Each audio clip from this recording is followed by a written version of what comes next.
What is going on, people? Welcome to an album review to Rops1's Youngest in Charge. I was meant to do this review a couple days back, just a couple personal things happened, so it's actually allowed me to listen to this album a couple extra times. So I've listened to this around 4 to 5 times, mostly actually just sitting down, actually listening to it, to be fair. I'd like to say I have a good understanding of the album, and my opinions on the album haven't changed too much from the first listen to the last. Sometimes when I do an album review, the more times you listen to it, the more you kind of understand it, and you kind of things change in your mind. For me, there wasn't too much to learn over the first time of listening to this album. But like Rops lays out that information quite clearly. There's nothing too cryptic, there's nothing too hidden in this. It's kind of just, it is what it is. And there's nothing wrong with that in any way, shape, or form. That's just the style he's going for. You know, he's going for that real talk. This is what I'm telling you. And so, yeah, that's perfectly fine. We've got the intro that is this orchestral piece with these strings that build up. And at first, I was wondering if he was just putting something like this in for the sake of an intro. But then it transitions into this modern trap drill kind of style that we know Rops for, and I really think it does a great job of setting the tone for this album. You know, kind of, yeah, we've got a touch of class, but this is the shit I'm gonna be coming with. By the way, I'm gonna try and skim over these songs and not spend too long on them, because otherwise we're gonna be here for 20+ minutes, which we're going to be here for at least 15-20 minutes, aren't we? Sink or Swim, and this is a great track. I think he does a great job of giving us as an audience an idea of what his aims are and what he wants you to understand from this album. You know, talking about making something of himself, coming from a place of struggle and hardship, and where he grew up from in Campbelltown, and talks about his reasons for going in hard. And yeah, I respect it massively, and gives us his reasons for really pushing this music thing hard. And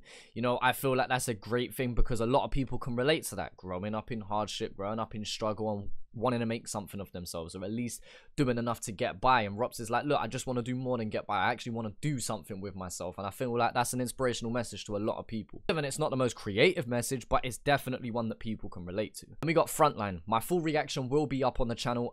Link will be down in the description, as will be links to a few other reactions from this album where Rops rolled out a few of the singles building up to this.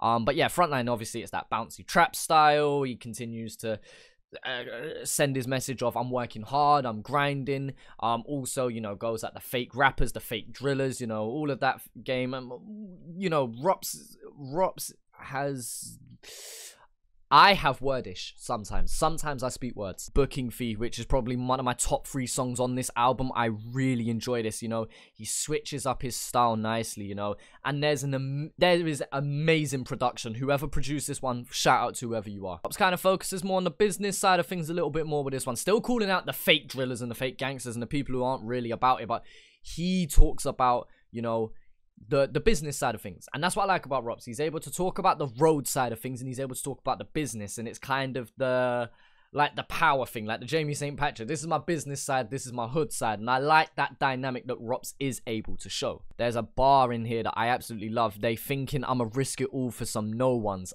That bar is cold. It got a double wheel up. On my end, that got a double wheel up first time of listening to that, because that bar is so cold. Thinking I'm gonna risk everything I've got for just some nobody, just some random who's probably not even real. Like, listen, that bar was cold. Then we got DON, and again, it's another one with my full reaction up, so I'm not gonna go too much on about the song itself. But what I will say is, by the time I got to here, I was worried about the repetitive themes on this album, because again, it's the calling out the fake rappers and drillers. Now, this is something that I'm critical of myself about, because I do a lot of this. I do a lot of, you're fake, you're not really about it. And I was listening to my own music and thinking that not too long ago, so it's quite interesting. Maybe because I was thinking that about my own music is the reason why I've noticed that Rops has done this. But for the start of the album, in pretty much every track, he's gone at people who aren't really about it. And there's nothing wrong with that, but the problem is that that's fine after the first 5 songs, but when we get to the 15th song, are we going to be hearing the same repackaged message? Then we got The Realist, another one of my favorite ones on this album. He slows it down with these rap vibes, you know, and just themes of family and talking about the intent of behind everything that you do, you know, having a reason, having a purpose for every action that you take. You know, talking about the transition from road to music, which is a common story that we hear from so many people, you know, so many famous stories of people trying to leave the hood, trying to leave the trap, and you know, it's not as easy as just putting it down. Like, this shit is hard to get out of. It's so easy to get involved with gang shit, and it's so difficult to walk away from. And so Rops touches on that, and I feel like that's a story that I enjoyed hearing, you know. It's something that told us as an audience more about him as a person, and I really enjoyed this track because of it. We got Facts, which is another one of my top songs. So this middle section here was cold. This is a cold freestyle. You know, he's talking crud, but with the right message behind it, you know, and I feel like that's such an important thing. And at this point in the album, I was really enjoying where Rops was taking us as an audience, you know, talking about, look, this is the hood shit. This is what I have done. This is now where I want to go with the music. This is now where I want to go as a business, as a brand of Rops1. This is where I want to go, and this is what I want to do. And I just really, really was vibing with this album at this point. And those repetitive themes that I was worried about, I was thinking about it, and yes, they are repetitive themes. He is talking about the same things, but he is doing it from a slightly different angle each time, you know. At least each track, production-wise especially, doesn't sound the same, and that's an important thing for me. And so at this point, he's kind of shadow boxing, and he's kind of just jabbing, taking a step to the left, maybe a little 1-2, and another step to the left. He's kind of just slowly circling around the same point. We got Affiliate, which is, again, those themes of calling out the fake people, but this time, you know, he's flexing with the fashion and talking about his girl, and, you know, rapper shit for the most part, and, you know, just having a little flex. Also touches on a strong message of being independent. Like, look, I am not looking to be signed. I am not looking to be owned by anyone or anything. This is what I have, and this is what I'm able to do whilst independent. Why the fuck am I gonna let somebody else dip their hands in my pockets? Clout. Now, this is the first song of the album that I felt bored of. Like, it's a good song. As an individual song, I actually quite like this song.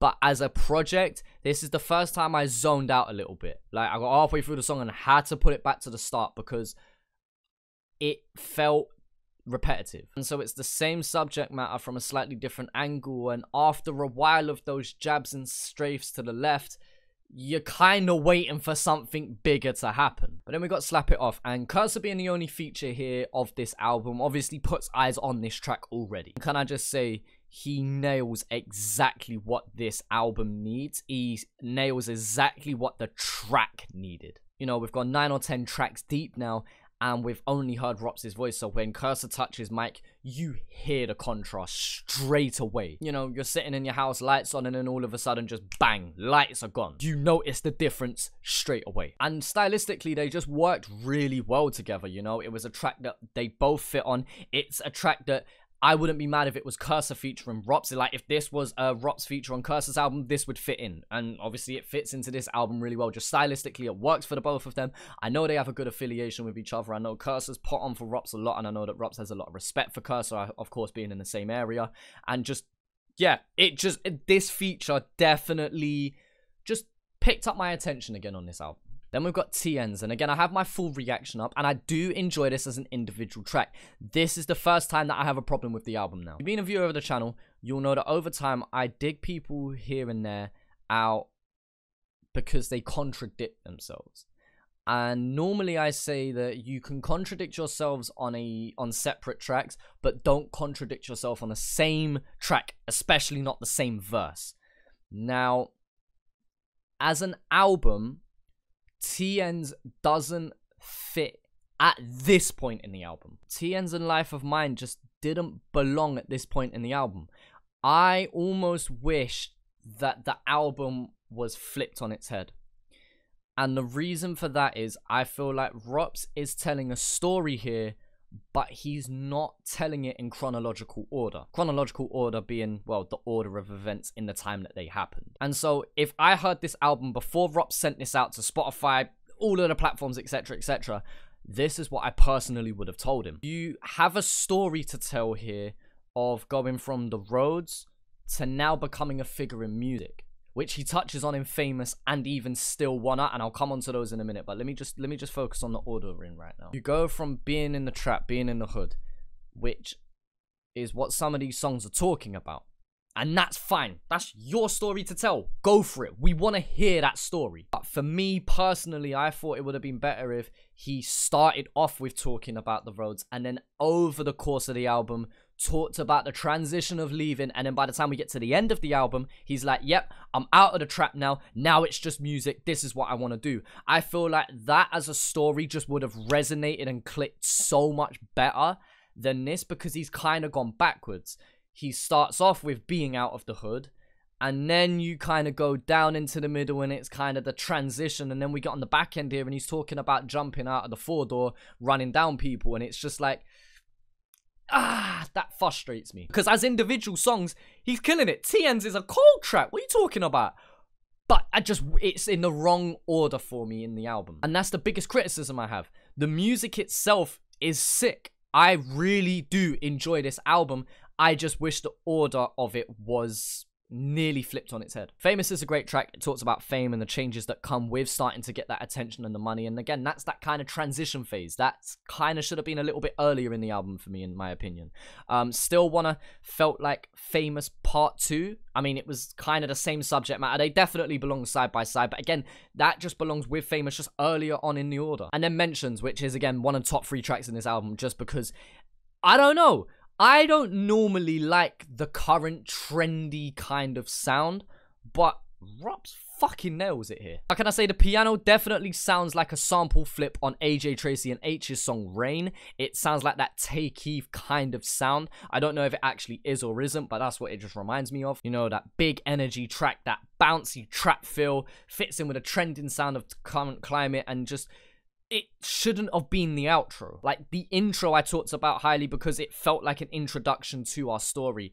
Mentions doesn't feel like an outro kind of track. It felt like one of the singles. This is one that he should have put out as a single, in my opinion. But maybe I'm saying that from an ignorant mindset of, because that's what 2020 hip-hop sounds like now. Yeah, it's pretty easy to say that. Overall, this album is a good album. The only other criticism I have apart from the order is the length of it as well. This is something that I want to talk about on the podcast, perhaps. And different artists and how many songs we want to hear from them. How much of a story do they have to tell? How much information can we learn in one go? You know? You also have the element of how versatile is an artist. How long can they keep us as a fan, as an audience, interested for? This album is 15 tracks long. For me personally, and this is only my opinion, this album should have been 10 tracks instead of 15. There are 5 songs or so in here that the album could just do without. Like, they may be good songs, but they don't belong on the album. I feel if you take Booking Fee or The Realist or Slap It Off, I don't feel like this album's the same. With all due respect, if you take Life of Mine off of this album, nothing really changes. And so there's a couple tracks in here that just feel redundant. They don't feel like they're needed to tell the story. They are good tracks. Release them after the album. Release them before, perhaps not put them on. As an album, I wanted this to be 10 tracks and slightly reordered. And then I feel like this goes from like a 7 for me up to about an 8.5. Like, honestly, that's how I see it in my eyes. I'm not a playlist person. I don't like pressing shuffle on a random list of songs. I like listening to albums in the order that the artist put them. But I can't help but feel like this album could have just the same content and just a little more management. But that's just my opinion. Maybe I'm in the minority when saying this. Maybe people are like, fuck you, 15 tracks is cold, Rops could have done 25 and it would have been sick. And if that's your opinion, fair enough. Just for me, I didn't need to hear 15 tracks of a similar subject matter repackaged for the most part. Because the few tracks where he doesn't talk about fake rappers or being on the roads, when he talks about family, when he talks about business, when he talks about these other subject matters, they really do stand out on this album for me personally. But overall, this album's probably a 7 out of 10 for me, which is still a great album, by the way. Can we just mention this? Rops has done a great job with this. The couple bits of criticism I do have, again, it's just my opinion, and you may or may not agree with me, but let me know what you think down in the comment section below. Feel free to check out my track Barras that will be out today, the day of this video releasing. It'll be out later for you guys in Australia, and if you're in the UK, it will actually be out tomorrow morning. But yeah, the 9th of April, this video will be out, or the song will be out. So yeah, I appreciate you guys for watching, and yeah, I'll talk to you, man, later.